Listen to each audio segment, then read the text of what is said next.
हे पार्थ, जैसे मैं तुम्हें धर्म, नीति और युद्ध के गूढ़ रहस्य बताता हूं, वैसे ही आज मैं तुम्हें एक गुप्त नीति का उपदेश दूंगा।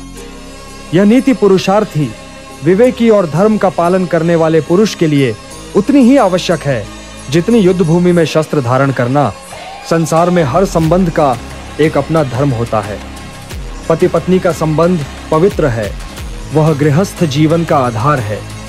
किंतु जैसे अग्नि में आहुति सीमित मात्रा में ही डाली जाती है, वैसे ही जीवन के रहस्य भी सीमित रूप से ही प्रकट किए जाने चाहिए, क्योंकि जो कुछ संपूर्ण रूप से उजागर कर दिया जाता है वह समय आने पर शस्त्र बन सकता है।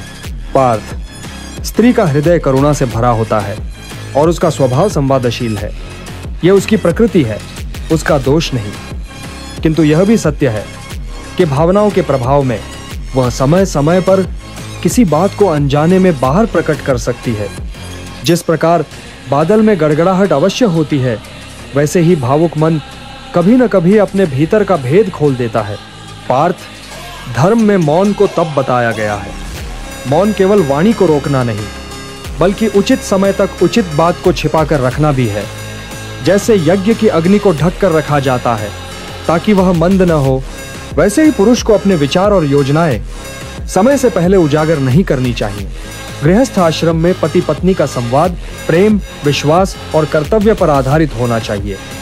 किंतु विवेक यह कहता है कि जो बातें समाज, राजनीति, युद्ध या व्यापार से जुड़ी हों, उन्हें सावधानी पूर्वक संभाल कर रखा जाए।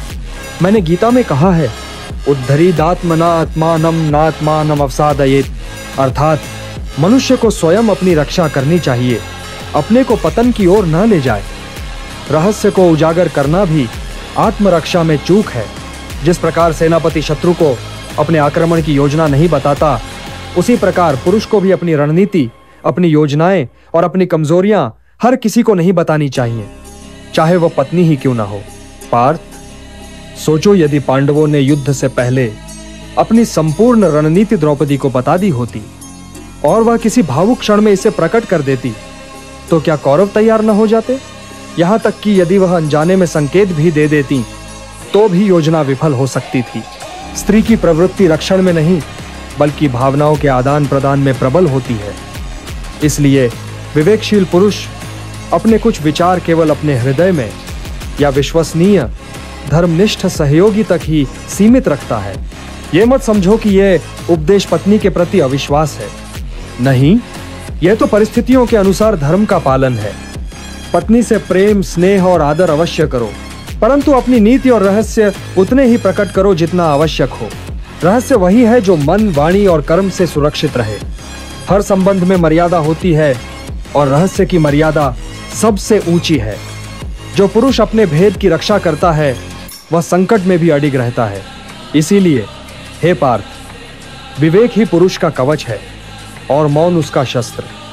जैसे धनुर्धर अपने तीर को समय आने तक तरकश में छिपा कर रखता है, वैसे ही पुरुष को अपने रहस्य अपने हृदय में छिपा कर रखना चाहिए, चाहे वो अपनी पत्नी ही क्यों ना हो। यही धर्म है, यही नीति है और यही विजय का मार्ग है।